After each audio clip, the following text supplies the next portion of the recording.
Hi everyone, welcome to Filipino Times unboxing video. Today we have something that I've been waiting to get my hands on for a long time. This is the Rolex Daytona 116500LN, better known as the ceramic Daytona. We are quite excited because if you went to a dealer right now, you probably couldn't get this, so we're really lucky to get our hands on one example. So after that nondescript white box there, you can see this classic kind of off-white with a embossed Rolex crown over there.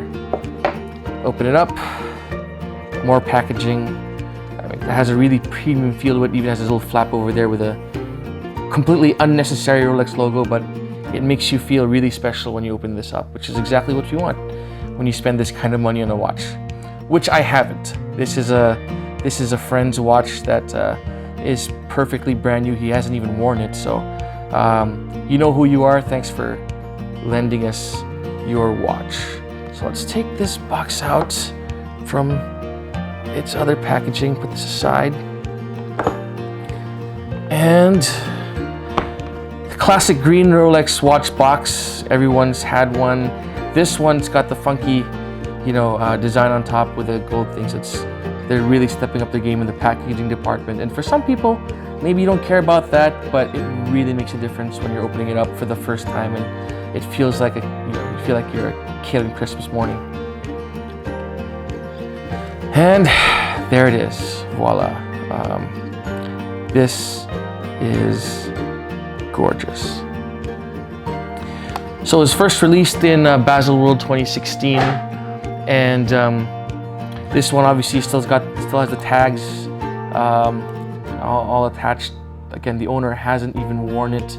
It's got all the plastic stuff on there. You can see the protective plastic sticker things on there, and literally has never been worn. So I mean, we're so excited to have this in our makeshift studio today. So the watch itself, I just love how it looks. The white background with the black rings, the black Cerachrome. It's just such a dramatic look that really works well on this. And let's put up the clasp.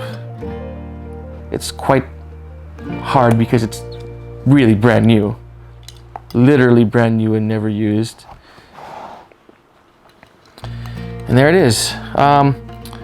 Just like all the other oyster bracelets, you have this beautiful polished finish in the middle, the brushed finish on the side, and the standard Rolex clasp.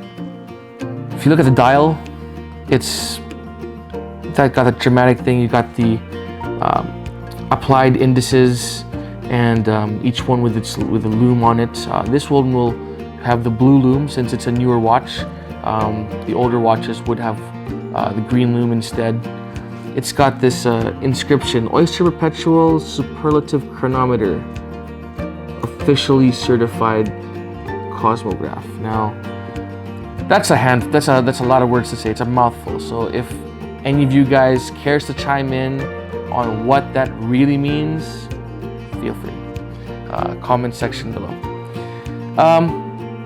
Going back to the bezel, black Cerachrome looks fantastic, and etched in here is the graduations for determining your speed. And you can see it says units per hour, and you have these graduations here. And I'm not going to pretend to know exactly how they work, but when you use the chrono function alongside this, it will give you a method of computing exactly how fast you're going. Speaking of the chrono functions, you have here your this big hand there. That's actually the second hand for the chrono function. You have your minutes and your hours, and the last one actually is just the second hand for the watch. You have your pushers here to operate start, stop, reset. The crown for obviously setting the time. As with all Daytonas, there's no date on this thing, and quite frankly, I like it that way. It looks cleaner. I think there's a lot of stuff going on in the dial itself as it is, so quite frankly, I would hate to see a date window on this thing and just ruin the look of it. This one obviously is the white bezel, the so-called panda dial. It's not really a proper panda dial because it's just the rings on the subdials that's black. It should technically be totally black inside there, but what the hell, I'm gonna call it the panda dial anyway. There is also a black version of this with a black face. To each his own. The black one I feel is a little bit more subdued. It's a little bit more, I would say, elegant, but this, the contrast, the black and white, it just does it for me. I think it looks really, really beautiful, and I think it adds another dimension to the sportiness of the look of this particular watch. I do want to quickly put it side by side with a watch that I've had before. This is the 116520, the stainless steel one with a black dial. And the case is pretty much identical. Obviously, the bezels are different. Stainless steel etched with black versus the Cerachrome. You can actually see that they've changed the font on the numbers, which honestly I think is an improvement. It's a lot more legible for the Cerachrome. It also helps that the white on the black background really is much more visible. It's a lot clearer versus the black on a reflective surface from the stainless steel. The units per hour it's also larger on the Cerachrome than it is on the stainless steel bezel, and that makes a difference. It makes it, even visually, it makes it just look a little bit that much more avant-garde, a little bit bolder. The font as well, this is a little more classic with the kind of narrow numbers. This one's a lot chunkier, again giving it a more modern look. And it might be a small, small detail that people won't really notice, but I think it makes a world of difference. Inscription's the same. Again, applied indices. The indices appear to be the same, again, save for the lume color when lit up at night. Works totally the same. It works, the functions are totally identical. The subdial orientation is exactly the same, unlike with the earlier Daytonas, for example, like the 6263, where the subdials are positioned differently. These ones are pretty much identical.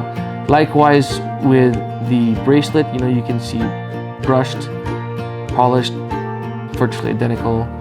The crown pushers, virtually identical. There may be some slight differences, but I don't think there are, and if there are, they're not particularly visible. So, let's put this stainless steel aside again. Let's just focus on this one last time. Quick recap. Cerachrome, hard to get, expensive, absolutely stunning. I think it's such a visually compelling watch that,